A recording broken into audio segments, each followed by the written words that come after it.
kesempatan sore hari yang kesekian kali ini. Insya Allah kita sudah masuk di hari yang ke berapa ini Pak? 14 ya? Sekali sampai nggak ngitung Pak Irfan. Kisahnya pokoknya masih 40 hari lagi Bu. Iya, sampai tanggal 28. Enggak.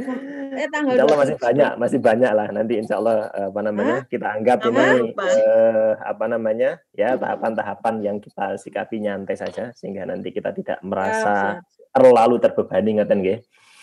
Baik, sudah Pak. Ya Mas, sudah terbebani. Wajahnya sudah pucat semua, Pak Irfan. Pak Irfan puas berbebani. Senyumnya Pak Irfan mengandung makna.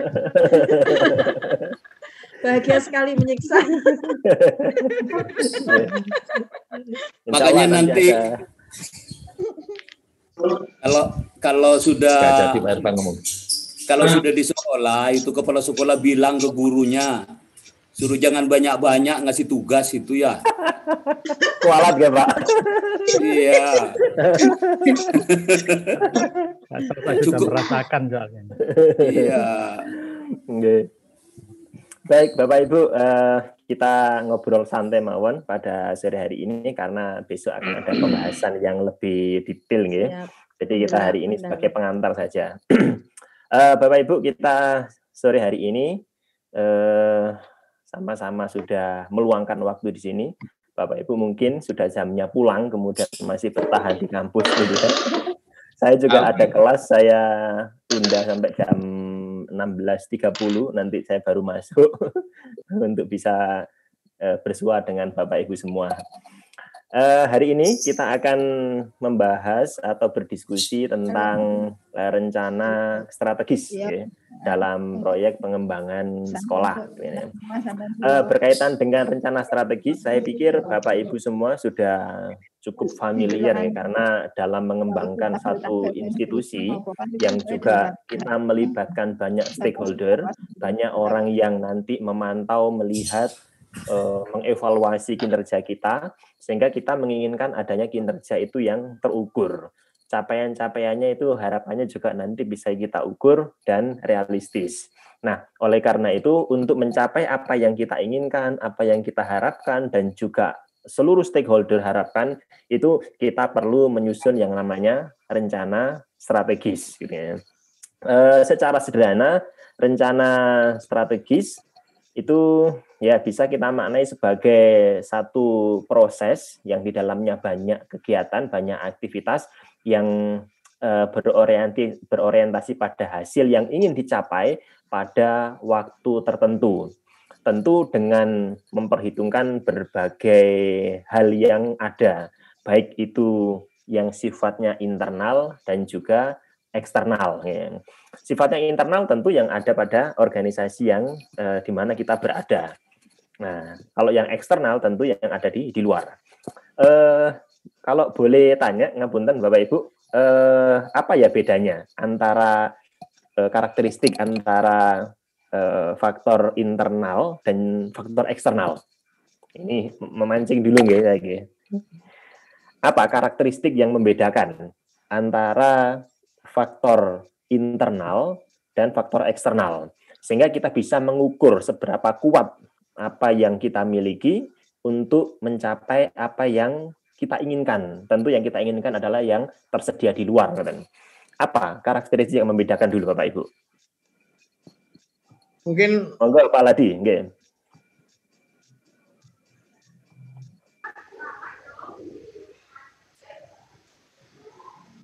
Masih mood. Masih mute. Sudah.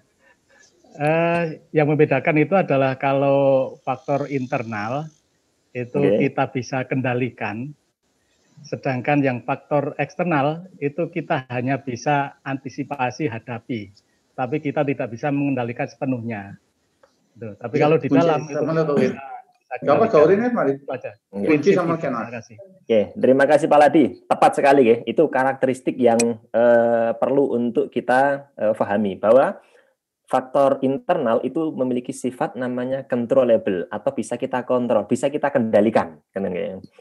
Misalnya masalah keuangan bisa kita atur, bisa kita kelola. Masalah SDM juga sama, bisa kita atur, bisa kita kelola. Kalau misalnya ada yang begini, kita bisa mengambil tindakan untuk memperbaikinya. Tetapi kalau faktor eksternal yang ini tidak mungkin bisa kita abaikan, itu memiliki sifat yang given. Apa adanya kita terima, tidak bisa kita kendalikan sama sekali.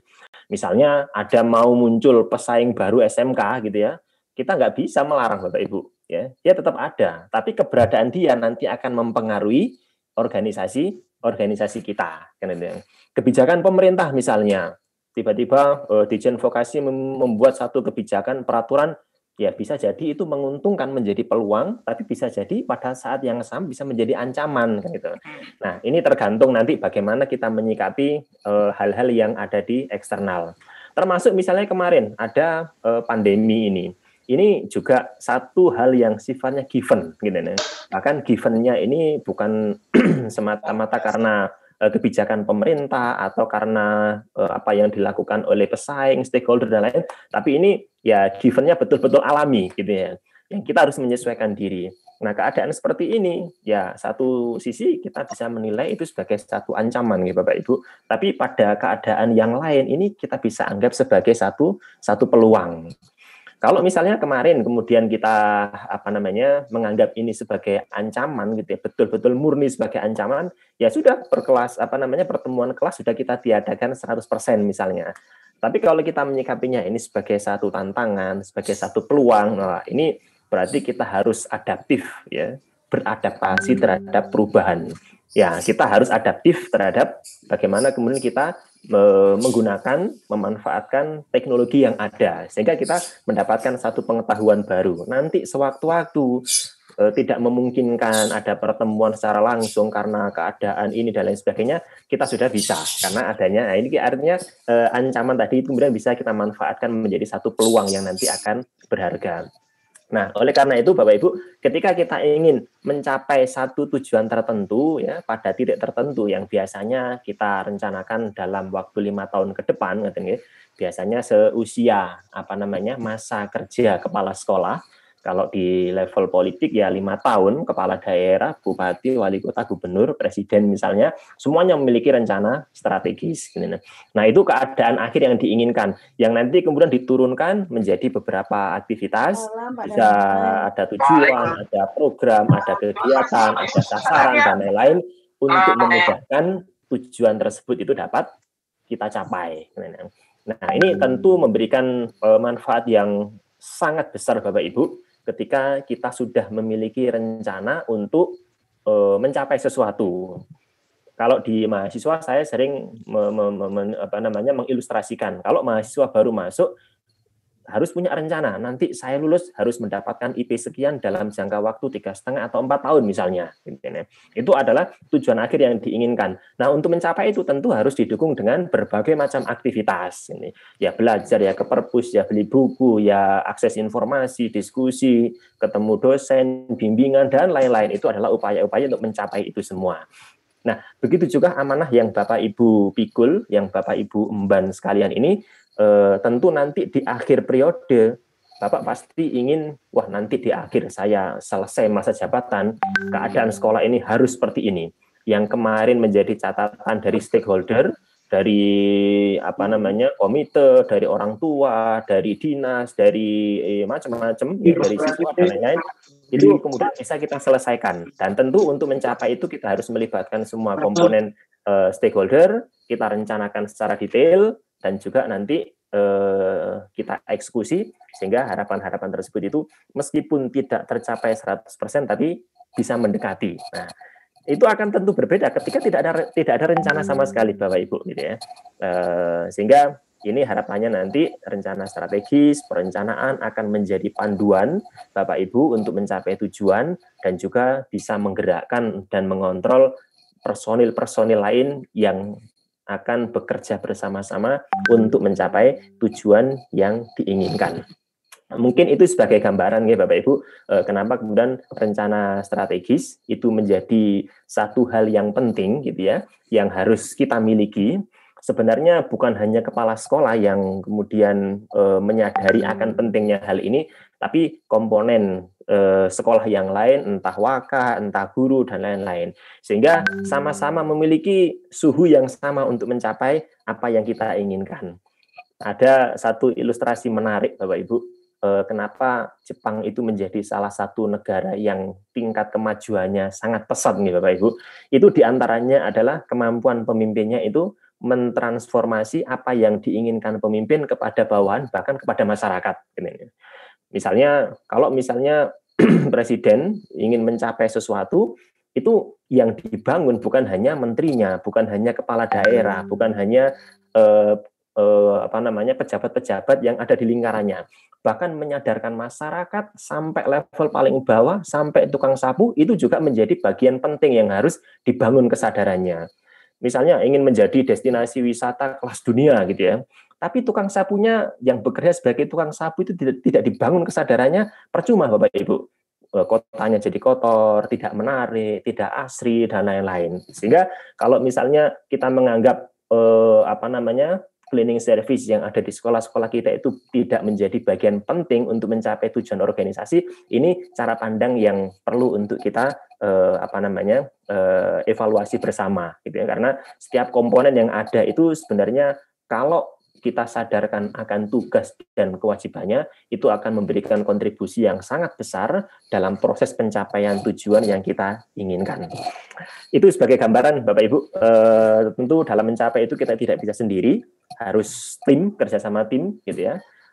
Dan saya kira Bapak Ibu punya pengalaman yang beragam ya, dalam mengawal bagaimana rencana-rencana yang diinginkan itu bisa berjalan dengan baik. Tentu misalnya Pak Fahri ini masa kepemimpinannya nggak tahu yang periode keberapa Pak Fahri ini, katakanlah misalnya sudah berjalan 2 tahun atau 3 tahun. Wah, 2 tahun 3 tahun ini capaiannya sudah sampai mana ini gitu kan ya. Itu pasti harus sudah tahu posisinya ada di mana sehingga bisa mengambil langkah koreksi, langkah perbaikan katanya.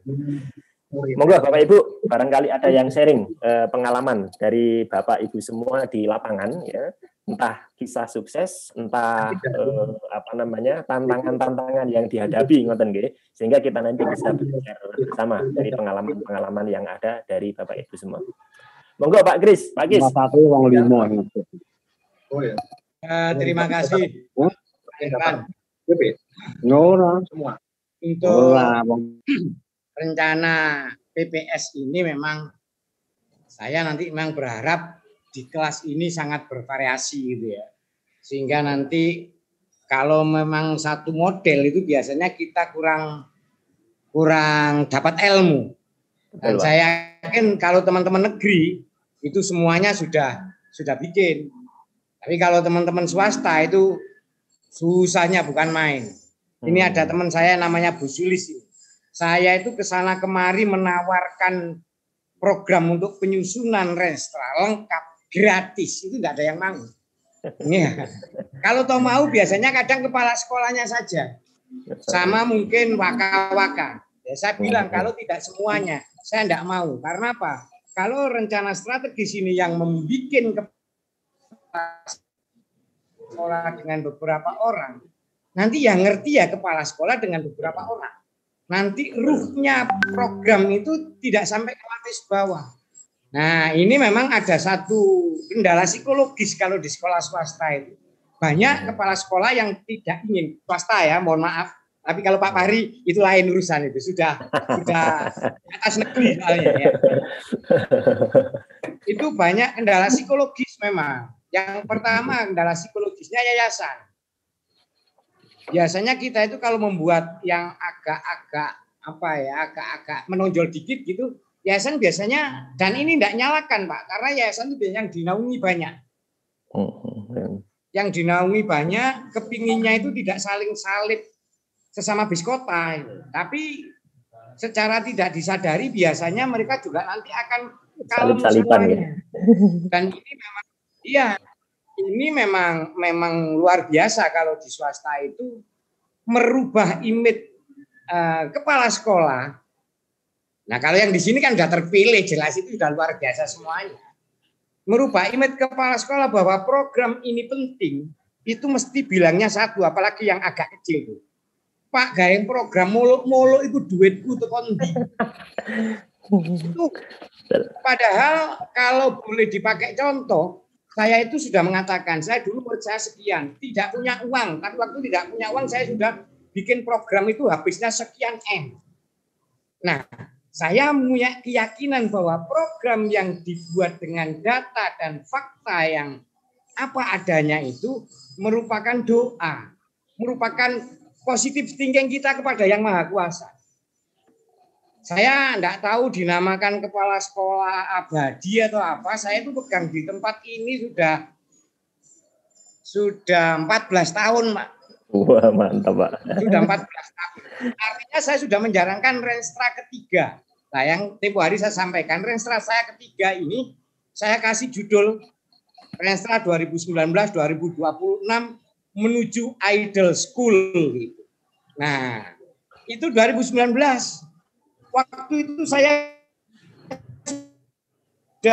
sudah lego karena sudah dipanggil untuk RIR. RIR itu revitalisasi.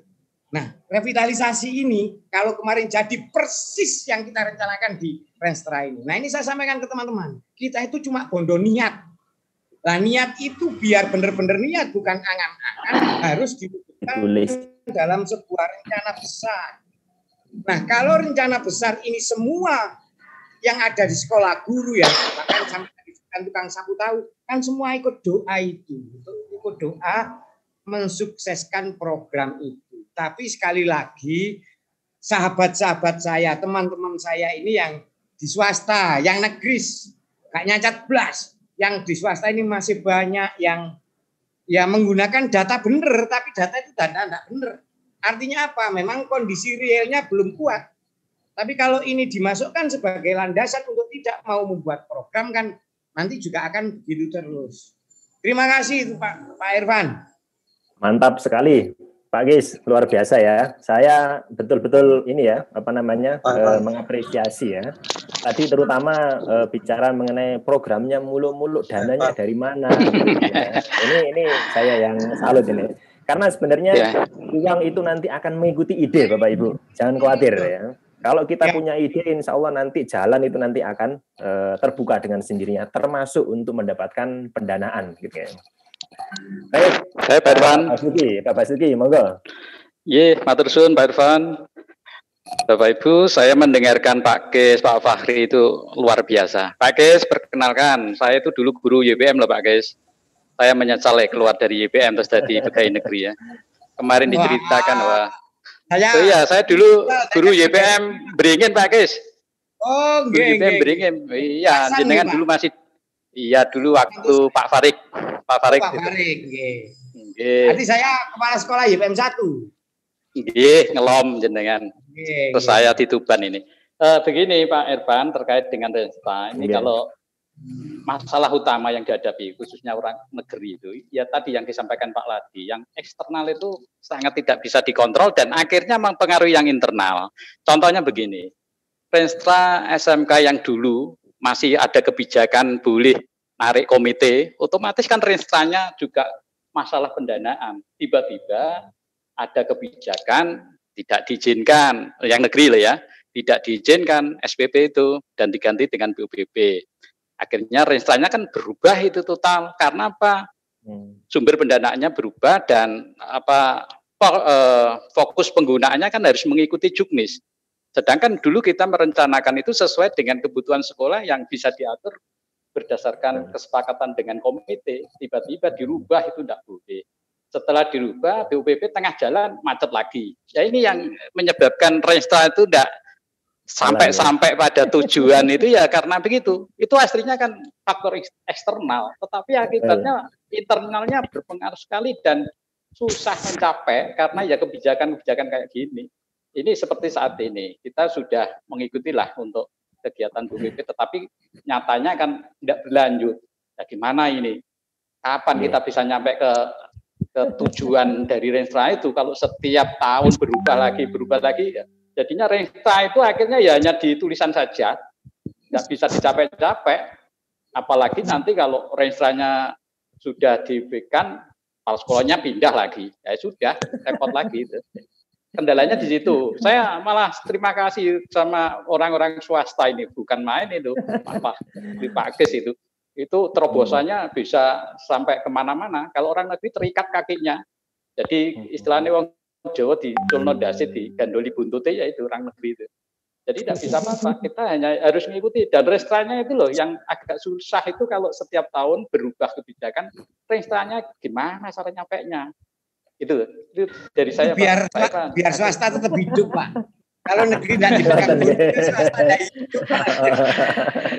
Siap Pak Kis. Baik Pak Bas, terima Pak kasih. Kis, saya temannya Pak Pak Ismail. Oh, Ismail Lafi. Oke, saya yang membawa ke YPM itu Pak Ismail. Oh, oke. Pak Irfan. Matur nuwun Pak Bas atas sharing pengalamannya ya. Itu salah satu contoh ya. Nanti makanya ketika kita itu namanya melakukan analisis itu aspek eksternal perlu untuk kita detailkan ya. Kemungkinan yang akan terjadi karena itu bisa menjadi satu ancaman. Artinya akan mengganggu proses pencapaian apa yang kita cita-citakan. Mungkin dari Bapak Ibu ada yang punya pengalaman yang sama, ya, kemudian ada cara untuk menyelesaikannya. Saya Pak Irfan. Pak Irfan. Pak Edi Rumien, nggih. Monggo Pak Edi. Terima kasih teman-teman. Assalamualaikum warahmatullahi wabarakatuh. Waalaikumsalam warahmatullahi wabarakatuh. Renstra itu ibaratnya harapan yang indah dan sebuah kekecewaan. Karena Renstra pada intinya bagi sekolah negeri kebijakan itu menjadikan permasalahan yang luar biasa mengecewakan. Karena begitu Renstra kita bikin, kita kondisikan dengan sebaik-baiknya, yang menjadikan masalah kadang terjadinya pergantian kepala sekolah terhadap atau kebijakan dari Dinas Pendidikan Provinsi atau dari pola anggaran yang semestinya sudah bisa kita terima, itu tidak menjadi terima, ini menjadi beban yang tersendiri. Sehingga manakala kepala sekolah menyampaikan ide-ide yang dituangkan dalam Renstra bersama teman-teman Waka, Kaprok, itu menjadi sebuah kekecewaan. Karena apa yang kita idam-idamkan kadang menjadi berbeda manakala kebijakan itu menjadi bergeser. Kemudian yang kedua, kebahagiaan itu terjadi manakala Renstra yang kita hasilkan itu lebih cenderung banyak bekerja sama dengan institusi-institusi lain. Yang kami alami saat sekolah kami kecil, ini mencapai Renstra yang kita harapkan luar biasa bebannya. Sehingga butuh kekuatan berpikir dari kepala sekolah untuk mencari peluang-peluang yang lain. Baik dari perguruan tinggi swasta atau perguruan tinggi negeri atau dengan industri-industri yang lain.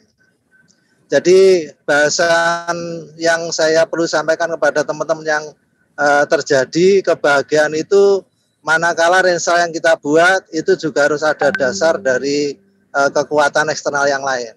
Tidak bergantung pada kebijakan atau penganggaran.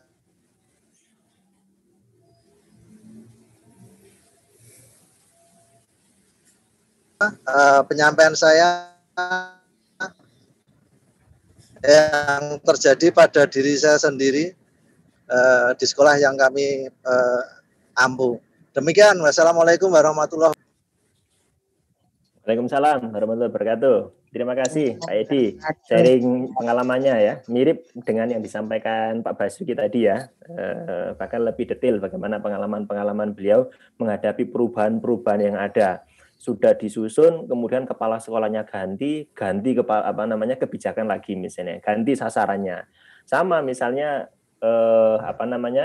ganti presiden, ganti menteri, kebijakannya ganti juga. Ini kebiasaan yang masih menyelimuti ya di dalam kita dalam mengelola lembaga yang menjadi tanggung jawab kita. Berikutnya Pak Gufron, monggo. Halo. Ya. Assalamualaikum warahmatullahi wabarakatuh. Pak Gufron, ya. Monggo. Terima kasih atas waktunya. Jadi saya tertarik dengan yang disampaikan Pak Irfan tadi, yaitu sebuah contoh negara Jepang. di mana pemimpinnya itu mampu membawa seluruh anggota dalam organisasi di seluruh negeri ini untuk mempunyai visi yang satu. Nah, kalau nggak salah ada istilah shared vision. Jadi saya pernah membuat renstra di suatu sekolah.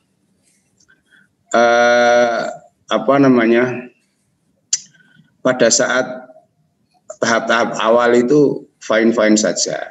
Jadi kita mengadakan rapat, melibatkan beberapa unsur pimpinan, lantas setelah ada draft itu disosialisasikan.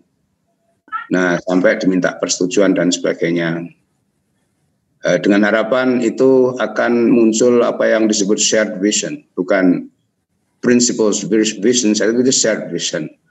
Nah, memang tampaknya lancar-lancar saja, jadi resistensi tidak begitu banyak ya.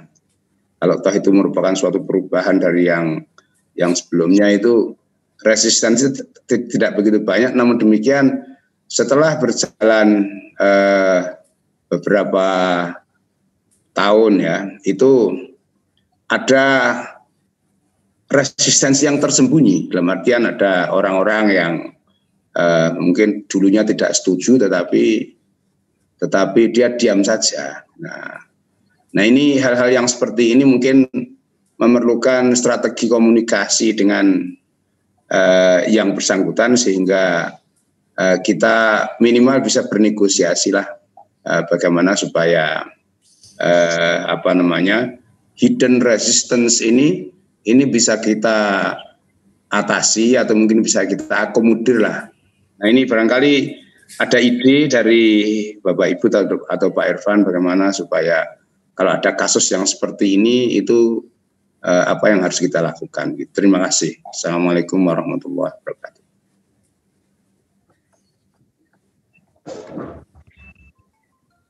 Baik, terima kasih sharingnya Pak Gufron. Kita tampung nggih.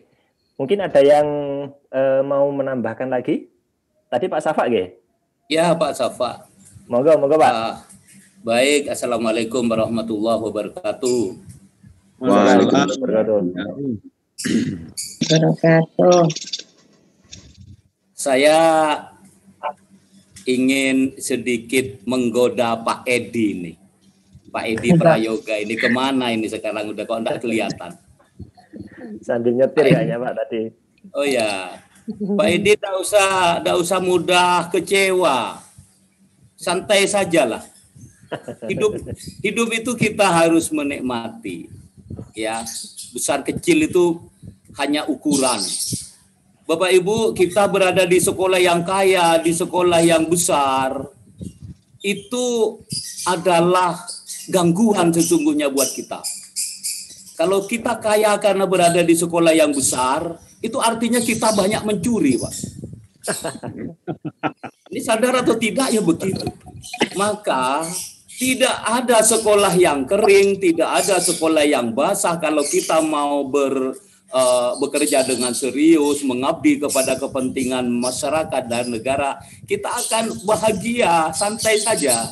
Nah, saya punya sejarah yang sangat fenomenal ya.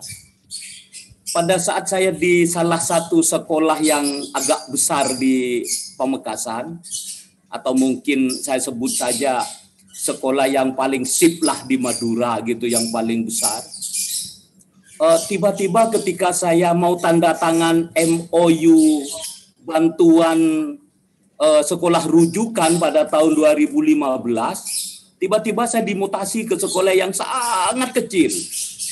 Udah kecil, muridnya sedikit, sekolahnya amburadul seperti SD Impres tahun 75. Persis sudah seperti itu. Lalu apa yang harus kita pikirkan pertama? Maka ketika kita mengumpulkan semua teman-teman, kita ajak coba bicarakan, kita mulai mengerjakan apa. Maka satu yang terpikirkan pertama adalah bikin ruang kepala sekolah yang menyenangkan. Itu langkah pertama. Sebab kalau ada tamu mesti ke ruang kepala sekolah, ada ini di ruang kepala sekolah, maka bikinlah ruang kepala sekolah yang bagus. Bukan karena untuk ya bersenang-senang, tidak, sebagai sebuah kebanggaan. Itu titik pertama. Tapi Bapak Ibu, sampai sekarang sekolahku kan masih kecil. Tetapi kalaupun kecil, kalau berbicara sekolah revitalisasi, dulu itu negara ini kan tidak adil, Bapak Ibu. Udahlah saya sebut negara ini tidak adil. Sekolah yang besar-besar ini sekolah yang selalu dibantu. Maka Pak Fahri itu, kalaupun saya tidak tahu itu banyak itu bantuannya itu. Berember-ember itu. Tapi kalau yang sekolah yang siswanya hanya 300, 200, itu tidak dapat bantuan itu. Malah kalau ada pertemuan selalu digoda-goda, bikin siswanya yang banyak, bikin ini. Sekolah kecil mana bisa bertahan. Lah itu udah tidak dibantu, dimaki-maki. Lalu bagaimana kita menjadi kepala sekolah? Apakah harus kecewa dengan situasinya? Tidak. Curhat. Maka saya bukan curhat, tetapi sharing. Datanglah ke Jakarta. Saya datang ke Jakarta sengaja itu. Kebetulan kok dilala ketemu Bu Endang di Jakarta, sama-sama curhat itu. Ketika sampai di Jakarta, maka kita sampaikan, Pak, program Anda itu diskriminasi, Pak. Segitu kan? Kenapa, Pak? Lah kok masa revitalisasi hanya untuk sekolah yang besar-besar? Sekolah yang kecil seperti sekolahku hari ini? Ya dibesarin dulu Pak sekolah. Itu enggak benar Pak. Maka katanya Roma Irama, yang kaya makin kaya, yang miskin makin miskin. Yang kaya makin kaya, yang miskin makin miskin. Ternyata Bapak Ibu, apa yang saya sampaikan juga direspon. Ketika Pak Fahri mungkin dapat SMK revitalisasi, saya yang sekolah kecil dapat juga. Kalau ada yang dapat revitalisasi, yang emberan itu juga. Kalaupun siswanya hanya 300. Itu. Persyaratan bolehlah banyak persyaratan, tetapi bagi orang-orang seperti Pak Kisyanto ini persyaratan itu kan hanya catatan literlek saja. Yang lebih penting bagaimana kita menyikapi catatan itu dan kita mencari celah-celah yang yang bisa kita masuki, sehingga apa yang sekolah saya dulu kecil, jelek, kumuh dan segala macam, pokoknya semua cap buruknya ada di situ, ya akhirnya berubah dengan pelan-pelan. Terpenting adalah bagaimana membentuk karakter budaya semua warga sekolah itu menjadi lebih baik. Mempunyai visi yang sama. Jadi jangan ada yang ke barat, jangan ada yang ke timur. Kepala sekolah harus efektif. Kan gitu, yang terpenting itu. Tapi komunikasi adalah senjata untuk bikin efektif kita. Maka saya bahagia. Kalau saya ke Jakarta, misalnya ini sombong-sombongan, ini gayanya Pak Kis. Kalau saya ke Jakarta, semua urusan sudah diatur kantor, tapi uang saku saya 1,5 juta per hari. Nah kalau yang saya bahagia ini nanti waktu 15 hari di Malang, itu bisa dipastikan saya uang harian dapat 1,5 juta kali 15 hari. Itu sama teman-teman demikian. Jadi kalau guru ada yang dapat 400.000 per hari kalau tugas sekolah. Apakah uangnya dari mana? Apakah ini karena negeri? Bagaimana Anda sekolah negeri? Ya udahlah atur. SPJ itu berbeda dengan apa yang kita peroleh. Tetapi semua pemahamannya jika sama, sekolah itu akan enak-enak saja gitu. Jadi Pak Edi, jangan kecewa urusan Renstra. Aduh, Renstra itu bikin aja lah sebanyak-banyaknya Renstra itu ya. Bercita-citalah yang tinggi itu tuh. Dan ketika kita mutasi, bikin lagi yang lebih ideal lagi, gitu. Ya, terima kasih. Assalamualaikum.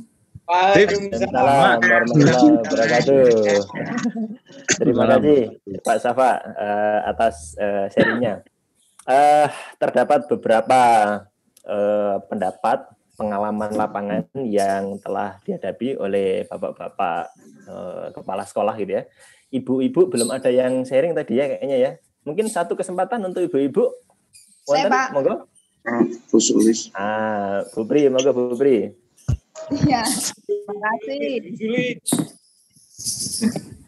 Terima kasih, ini di Batu ini Pak. Dekat dengan di Malang. Batu, Bu. Di mana Bu? Dekat dengan Pak Irfan ini di Aster. Oh, nggih. Ya, 2 kilo lah dari saya. Ya, nanti main Pak ke Aster. Insya Allah Bu. Okay. Itu sedang ngapain Bu Wahyu? Penilaian angka kredit. Astagfirullahaladzim. Masih ada angka kredit itu ya bagi orang tua-tua ya. Angka kredit masa Pak kalau mau dinilai ini angka kreditnya. Aduh, saya sudah 12 tahun tidak naik pangkat. Oh, dia harus naik pangkat. Terima kasih sharingnya tadi Pak Safa, teman-teman semuanya itu sangat luar biasa. Nah, Renstra ya, Renstra ini hal yang sangat menarik. Kadang-kadang itu kita malah tidak dalam kelangsungannya, kadang malah kita tidak mengacu pada Renstra ini loh ya. Pernah suatu ketika di Renstra saya contohkan saya tidak akan melakukan sesuatu kegiatan misalnya. Tetapi ketika itu tiba-tiba harus diadakan suatu kegiatan itu, entah dari direktorat, entah dari provinsi, nah di situ tiba-tiba Renstranya harus berubah gitu. Nah itu sehingga mohon maaf maksud saya, kalau Renstra ini apakah bisa ya sewaktu-waktu itu diubah gitu loh, sesuai dengan keberlangsungan yang saat itu terjadi. Gitu. Padahal kalau menurut pikiran saya itu kalau Renstra itu 5 tahun ya sudah, kita selama 5 tahun itu mengacu pada kegiatan tersebut gitu. Contohnya gini, di saya saja. Saya kemarin menceritakan tentang pada hari Ibu Dr. Ika. Saya menceritakan bahwa suatu ketika ada guru saya yang punya ide tentang pembuatan sampah plastik menjadi sebuah ini apa namanya? Giliran. Iya. Yang didaur ulang gitu. Betul. Ya, nah itu tidak ada di Renstra saya sama sekali gitu. Nah, ketika kemudian ini ada ide muncul, tiba-tiba ini saya ingin saja mengadakan plastik itu untuk didaur ulang gitu. Itu terjadi pada tahun 2019. Padahal Renstra saya itu saya buat mulai tahun 2017, 18, 19 sampai 21. Nah, pada tahun 2019 ini ada ide bahwa akan diadakan kita mendaur ulang plastik karena kita harus meminimalkan plastik di sekolah, bahkan harus kita hapus sama sekali plastik. Nah, untuk itu bagaimana caranya? Ya kita harus mendaur ulang plastik tersebut. Antara lain yang menjadi paving. Nah, paving ini kita sudah produksi mulai tahun 2019 khusus paving taman. Nah, dan sampai sekarang ini sudah berlangsung. Padahal di Renstra saya itu tidak ada yang namanya pembuatan paving secara skala besar gitu. Gelap berarti gelap. Nah, jadi ini bagaimana ini? Kadang tiba-tiba berubah. Simsalabim, Renstranya ini berubah gitu. Yang mula-mula ini malah tidak ada gitu loh. Jadi mohon nanti bagaimana apabila terjadi seperti ini, sehingga saya kemudian saya merevisi ini Renstra saya ini yang saya masukkan akhirnya pembuatan produksi paving ini secara besar-besaran, karena ini juga ternyata memproduksi dan menambah income sekolah gitu. Gitu Pak Irfan. Mohon nanti penjelasannya bagaimana apabila rensranya ini seperti ini, terutama di rensra saya ini. Berarti kan kurang pas ini ya.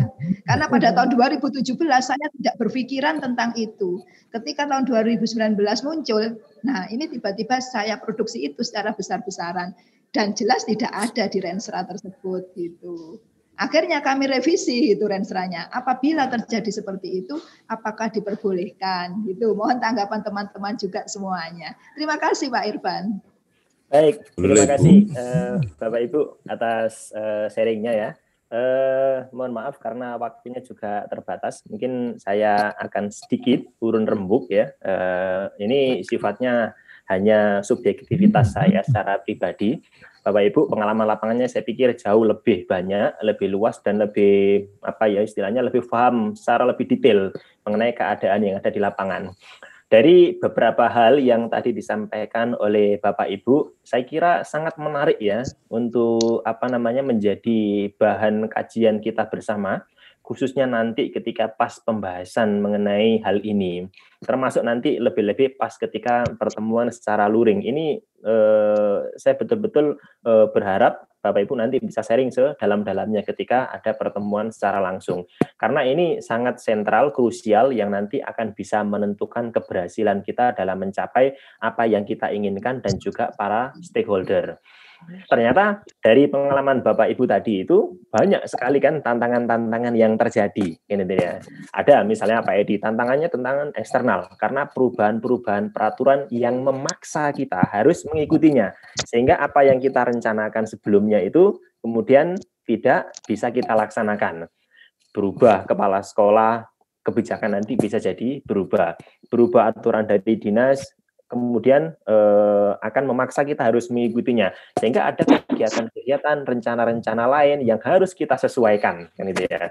Wah, nanti kalau misalnya ini ditinggalkan, bagaimana ini komitmen kita untuk mencapai tujuan sebagaimana yang tertuang di Renstra, misalnya. Pertanyaan-pertanyaan seperti itu pasti nanti akan menyelimuti pikiran kita bersama, Bapak Ibu. Sehingga sangat penting ketika kita menyusun satu rencana strategis, namanya rencana ya, rencana strategis Bapak Ibu, bukan hanya sekedar rencana, tapi strategis. Artinya kita betul-betul dibutuhkan pemahaman yang komprehensif, kemudian juga didukung dengan insting yang tajam, sehingga nanti hal-hal yang mungkin secara kasat mata itu tidak bisa kita lihat, itu bisa kita prediksi. Makanya saya setuju dengan Bapak Ibu tadi usulnya, kalau kita mau menyusun rencana seperti ini, benar kata Pak Gis, jangan hanya 1-2 orang saja, tapi kita libatkan orang-orang sentral yang ada di sana, sehingga nanti akan terbangun kultur itu tadi, sehingga sama-sama nanti akan mengerahkan potensinya untuk mencapai itu. Makanya saya setuju Pak Gis, kalau yang ikut cuma kepala sekolahnya saja, waduh, ini setengah membuang tenaga kan itu, karena kesadaran nanti tidak akan terbangun secara keseluruhan. Makanya ketepatan, kemudian kejelian dalam menyusun rencana itu perlu untuk diperhatikan. Tapi memang kadang-kadang Bapak Ibu, ada hal-hal yang mau tidak mau perubahan itu harus kita terima. Kebijakan pemerintah misalnya, kurikulumnya berbeda, ya mau tidak mau kita harus menyesuaikan diri. Sehingga yang kemarin sudah kita rencanakan terpaksa harus kita geser arahnya, harus kita sesuaikan dengan peraturan yang berlaku. Nah, ini Bapak Ibu, kemarin kalau kita itu misalnya sudah belajar mengenai manajemen perubahan, fleksibilitas itu memang sangat dibutuhkan. Kalau misalnya kita langsung sifatnya itu rejection, menolak terhadap yang diinginkan atau perubahan yang ada, justru nanti akan memberikan dampak yang lebih besar, yang negatif buat institusi kita. Tetapi ketika kalau misalnya kita itu ya menggunakan sedikit keluasan dan memanage psikologis kita gitu ya, tentu tidak nyaman secara psikologis, tapi kita harus menyikapinya. Sehingga dalam menyusun rencana strategis perlu juga kita nanti itu bayangkan ketika kalau misalnya ini tidak sesuai, plan B-nya yang akan kita laksanakan apa, plan C-nya seperti apa, sehingga ada langkah-langkah alternatif, sehingga seandainya kok tujuan utama itu tidak tercapai, nanti paling tidak mendekatinya. Nah, ini pentingnya kenapa kemudian harus terkomunikasikan kepada semua komponen, kita nanti punya justifikasi, dan justifikasi tersebut itu bisa diterima oleh seluruh komponen yang ada di sana. Ini penting sekali. Nah, saya kira itu sebagai jalan tengah, karena ada memang kebijakan-kebijakan yang kemudian betul-betul tidak kita duga dan kita harus mengikutinya. Dan itu nanti akan membelokkan arah kita. Kalau yang disampaikan oleh Bu Pri tadi, saya kira itu lebih tepatnya ke program, Bu. Mungkin nanti program di tengah jalan itu bisa berubah. Kalau misalnya ada program titipan atau program dadakan dan lain-lain, tapi misalnya itu semakin mendekatkan pada pencapaian tujuan dari Renstra tersebut, ya no problem, tidak masalah, malah saya kira itu bagus ya. Tapi kalau misalnya program yang ditetapkan tadi itu kemudian merubah secara signifikan membelokkan rencana dan sebelumnya, ya itu mungkin perlu untuk dievaluasi lagi. Sehingga saya setuju dengan apa yang disampaikan Pak Bambang ya Renstra itu perlu untuk kita sesuaikan di tengah jalan sekalipun, daripada nanti kalau misalnya itu kita paksakan ternyata sudah tidak sesuai dengan kebutuhan. Percuma kita bekerja untuk mencapai itu, Bapak Ibu. Sehingga penyesuaian-penyesuaian yang nanti akan bisa memenuhi harapan stakeholder, ya misalnya industri, ya pemerintah, ya orang tua, ya siswa, ya guru, yayasan, dan lain-lain, justru itu yang harus kita utamakan. Nah, ini fleksibilitas kita dalam menyikapi perubahan, ini sangat penting. Kalau yang disampaikan oleh Pak Gufron tadi, kasuistik ya, dan itu saya kira terjadi di semua institusi yang kita pimpin. Ketika kita berusaha untuk membangun frame yang sama, suhu yang sama di antara tim kerja itu, pasti aja ada 1, 2 yang itu ya kita sebut outlier lah ya, yang kemudian jalannya sendiri, nggak bisa diarahkan gitu ya, kemudian punya pandangan sendiri, itu satu hal yang sangat lumrah dan sering terjadi di sana. Makanya Bapak Ibu dalam pembahasan kepemimpinan kemarin itu ya, mungkin ini Pak Fahri ini yang jago ya, selain seorang pemimpin itu memiliki kemampuan konseptual, menyusun rencana strategis, membangun ide-ide brilian yang akan dilaksanakan di masa yang akan datang, juga memiliki keterampilan interpersonal Bapak Ibu. Jadi membangun komunikasi, mendekati orang-orang yang tidak sejalan, itu memang harus menjadi satu skill yang harus dimiliki oleh seorang pemimpin. Kalau yang tipe-tipe seperti itu kemudian kita hindari, justru nanti akan menjadi masalah yang lebih besar. Makanya ini seorang pemimpin itu ya harus luas hatinya, gitu ya. Ketika misalnya kerjanya tidak dihargai, ada yang berpendapat ide seperti ini, kesan tidak sejalan dengan kita, itu satu hal yang lumrah. Ya. Halo. Ya lanjut, Pak.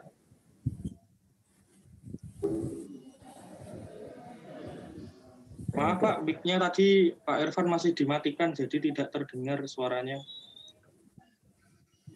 Sudah Pak, monggo silakan. Benar di saya. Nggih Pak, saya lanjutkan nggih. Tadi itu nggih jadi ketika menghadapi orang-orang yang kita pimpin itu ternyata bervariasi Bapak Ibu. Ada yang mudah kita arahkan, ada yang dikasih blast WA saja sudah langsung jalan, ada yang harus didekati di lobi dan lain-lain. Itu saya kira satu hal yang wajar yang pasti kita temukan di tempat kita bekerja di institusi yang kita pimpin Bapak Ibu. Makanya pemimpin itu tuntutannya konseptual harus mampu, pengalaman teknis juga harus punya, dan juga keterampilan interpersonal ya. Bisa mendekati, bisa berkomunikasi yang kemudian ya meskipun sebenarnya secara perasaan itu tidak setuju dengan apa yang kita sampaikan, paling tidak menghambat program kita. Itu menjadi goal terakhir minimal yang harus kita capai Bapak Ibu. Nah ini tadi saya katakan seorang pemimpin itu memang harus siap dengan segala perasaan tidak enak, kurang dihargai dan lain-lain. Sehingga minimal apa yang kita harapkan untuk mencapai Renstra tersebut itu nanti bisa kita capai, lebih-lebih bisa mencapai 100% apa yang kita inginkan. Ya. Saya kira itu sebagai pengantar diskusi yang lebih serius besok Bapak Ibu. Mudah-mudahan sharing dari Bapak Ibu hari ini bisa membuka ya saling sharing lah, ternyata permasalahan-permasalahan yang sering muncul dalam menyusun Renstra itu adalah tidak hanya faktor internal tapi juga eksternal itu sangat mungkin, ya. Terpenting kalau saya boleh menggarisbawahi untuk mencapai Renstra tersebut, itu PR yang paling penting adalah mengelola sumber daya manusia, Bapak Ibu. Ya. Kalau bicara mengenai kita mau mencapai ini, merencanakan mencapai ini, itu ya saya kira Bapak Ibu sudah ahli lah. Teman-teman yang ada di tim itu bisa semua merencanakan itu. Tapi untuk mencapai apa yang dicita-citakan dan menggerakkan orang-orang itu bekerja bersama, ini sebenarnya skill yang jauh lebih menentukan lagi. Supaya ya kalau misalnya masing-masing komponen, masing-masing posisi itu bekerja sebagaimana mestinya, pasti tujuan dari lembaga itu akan tercapai, Bapak Ibu. Tapi ya itulah masalah karakter tipikal psikologi manusia, banyak kemudian tidak mesti sama sebagaimana yang kita inginkan bersama. Matur nuwun Bapak Ibu sudah bersedia untuk mendengar cerita saya. Mudah-mudahan menjadi pengantar saja ini di pertemuan berikutnya yang nanti akan lebih detail dan lebih dalam membahas topik mengenai Renstra dalam proyek pengembangan sekolah. Karena waktu juga sudah habis nggih Bapak Ibu. Ngapunten sedikit lewat nggih. Mudah-mudahan bermanfaat apa yang kita omongkan hari ini gitu ya. Dan juga nanti ya menjadi bahan diskusi di pertemuan-pertemuan berikutnya. Mohon maaf atas segala kekurangan. Seperti biasa Pak Gufron biasanya nutup dengan doa nggih Bu. Pak. Monggo Pak Gufron untuk ditutup dengan doa. A'udzubillahi minasyaitonir rajim. Bismillahirrahmanirrahim. Hamdan syakirin, hamdan na'imin, hamdan yuwafi ni'amahu wa yukafi mazidah. Ya Rabbana, alhamdu kama yanbaghi li jalali wajhika al-karim wa 'azimi sultani.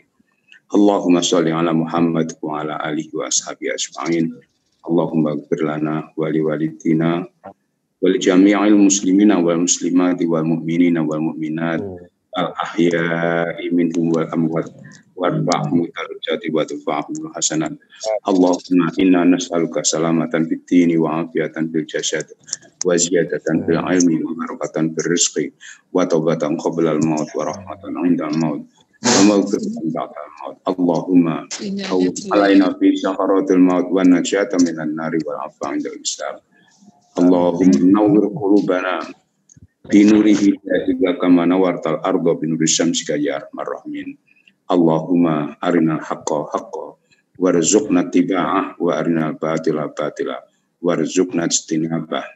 Allahumma dafa'anal ghala wal waba wa zalazil wamikan su'al fitani ma dhahara minha wa ma batan an baladina hadha khasa wa an sa'iri dan muslimina amah bi rahmatika ya arhamar rahimin. Rabbana taqabbal minna innaka antas samiul alim wa tub alaina innaka antat tawwabur rahim. Rabbana atina fid dunya hasanah wa fil akhirati hasanah wa qina adzabannar. Subhana rabbika rabbil izzati amma yasifun. Wassalamun alal mursalin alhamdulillahi rabbil alamin. Al-Fatihah.